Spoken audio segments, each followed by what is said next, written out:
Good afternoon, welcome to Market Wrap number 148. Stuart Williamson here at the helm once more. This week we're looking at energy performance certificates in more depth. What does it all mean? And house prices, are they really falling all over the UK? Firstly, energy performance certificates. This £35 piece of paper that can wipe thousands of house prices. It's very important. I've taken the Daily Telegraph as a source this week. I think it's very good. Please do enjoy, listen, share, comment please. Last week we did the EPC certification in the Market Wrap, and I've been asked by a lot of clients, what does it mean? I didn't know that. Can you explain further? Basically, Britain's charge towards net zero is gathering pace, but there's a farcical flaw at the heart that has not been addressed with any sense of urgency by the government. That is the energy performance certification that are being used to gauge how good, or rather how bad, as it is in most cases, your home is for the environment. Currently, all homes being sold or rented out have to be assessed and rated on a scale of A, most efficient, to G, least efficient. EPCs were introduced in 2007 to raise the awareness of energy efficiency and also give recommendations as to what could be done to bring down bills. Key point, bring down bills, not make more eco-friendly, carbon-friendly. Assessors can qualify to tell you what to do after 2 days training, and the assessments themselves are not thorough in any way. Yet the government has put landlords on notice that they will soon have to have a rating of at least a C to let their properties out. And mortgage lenders are primed to have an average rating of C across their books within a few years. That's what saying a minimum of that, or we won't lend to you. But a glaring problem is that these certificates, which can be as little as £35, are far from precise and can give perverse results. They're hopelessly flawed. It's a sliding scale. It's coming in, as this graph shows, from 2025 all the way to 2030. Basically, it's a mess. Homeowners currently face a gamble when making energy upgrades, because if you improve your rating now, installing a heat pump could actually see your rating fall, and people have been told to install wind turbines in cottage gardens to jack up their ratings, these sort of things. For some landlords, it makes more sense to demolish the house and start again, as we discussed last week. The Housing Minister, Michael Gove, has indicated that he's aware EPCs need an overhaul, but it does not look like this will happen anytime soon. In the meantime, these back-of-your-hand fag packet assessments are wiping potentially thousands of pounds off the values of people's homes. They are typical of the short-sighted pursuit of targets. Just get something out there, see if the public lap it up, try and frighten them a bit, and so on. Basically, solar panels will boost your score, for example, but take decades to pay off, and they don't last forever. The current EPC system, based on how much it costs to heat a home rather than its carbon impact, means you could reach the golden C rating by installing a more energy efficient gas boiler and putting in some insulation, and that doesn't affect the carbon situation. The blinkered following of arbitrary targets also risks penalising those who live in older homes that are harder and more costly to insulate. England has some of Europe's oldest housing stocks, with over half of homes built before 1965, but the onus for upgrading them to hit net zero is being put squarely on the homeowner. Whilst green mortgages will offer better rates and longer term loans to help borrowers get the work done, those that own their homes outright will be forced to pay themselves or take out a new loan to make upgrades, or basically take less money when it comes to sell. It's your choice. Not much of a choice really. What incentives will the government offer? Carrot and stick, we believe. Cheap loans, but still loan for a portion, perhaps £10,000, not a full 35. And what if I don't do it? Higher interest rates. That's what they're talking about. It's a ridiculously inadequate approach, and even the government has admitted this. I mean, if we were going to be forced to dig deep, the EPC rating system has to be replaced immediately. It makes more sense. Now, many times this week I've been asked, is the market crashing in the UK? It's boring, frankly, and it's sparked by headlines such as these that you see everywhere. Britain's property market faces reckoning. The house price plunge is just the beginning. Things like punch drunk from the mini budget. Economists fear the property market is staggering into another crash. Investors are fleeing the rental market as climbing mortgage rates and punitive tax changes leave many struggling to make a profit. In 2022, landlords sold 35% more properties than they bought, the largest net loss in 3 years. 3 years, according to Hamptons. This is just shock tactics to try and sell papers and get people to look. So I thought we'd really have a look, according to the latest figures, where house prices are falling. Okay, house prices across the UK as of now are selling at an average price of £259,700, 1% less than in October.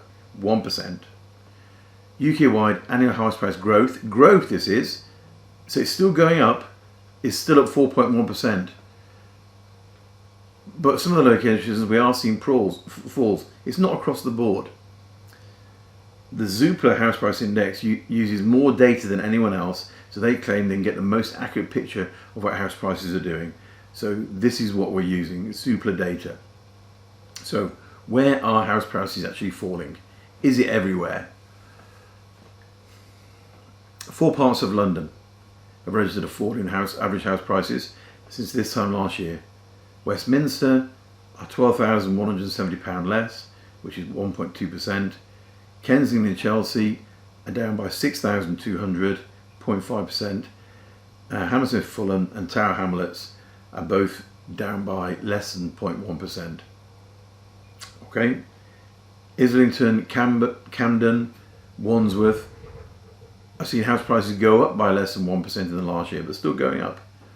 London is feeling the impact of increased mortgage rates due to its higher house prices, which is impacting buyer demand and causing price growth to stagnate or fall into reverse.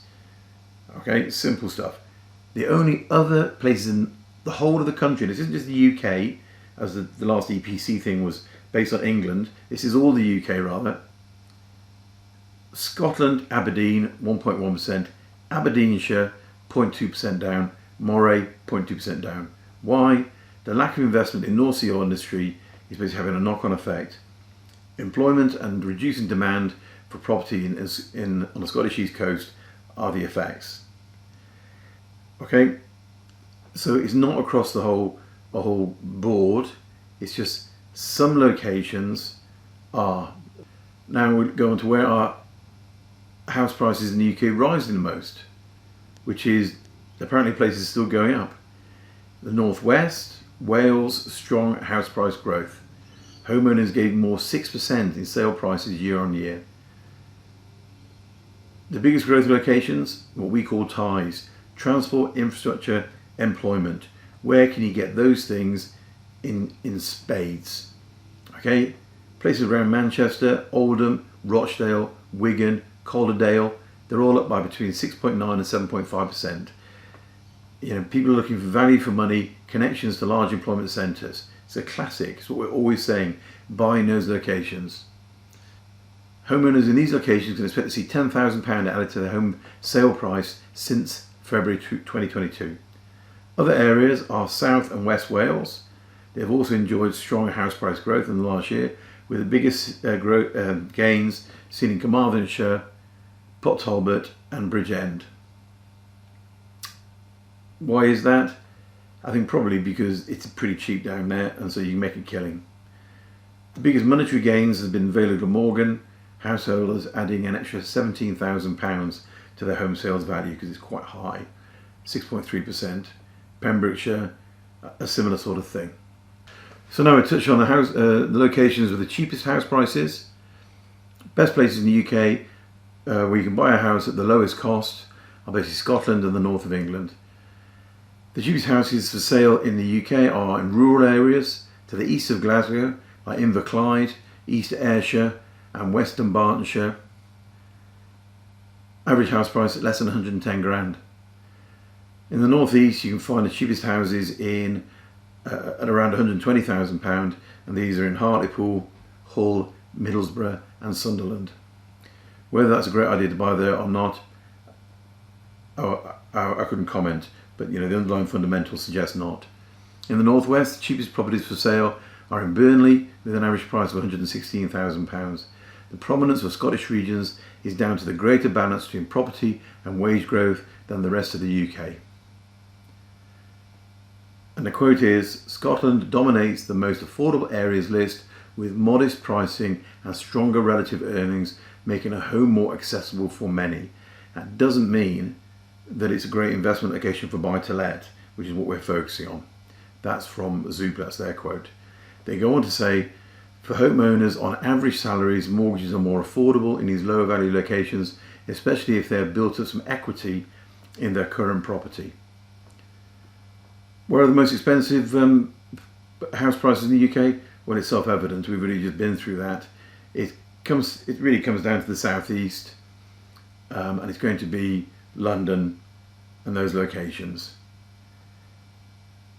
Kensington, Chelsea, I guess.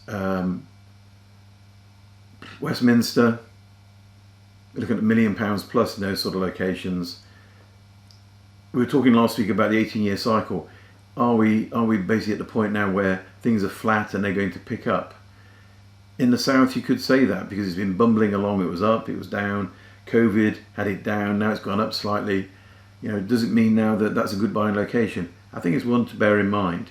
If you are thinking of buying London, if you have got a heart attachment to it, then that's certainly a thing to be thinking about. But stretched affordability is limiting that scope for price growth. I don't think you can carry on having mortgages increasing this way and people still buy there.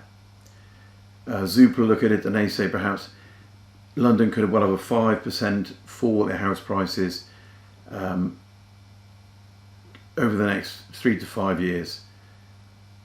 Yeah, I could see that myself, but I think it is a re-leveling, ready for it to bounce up again.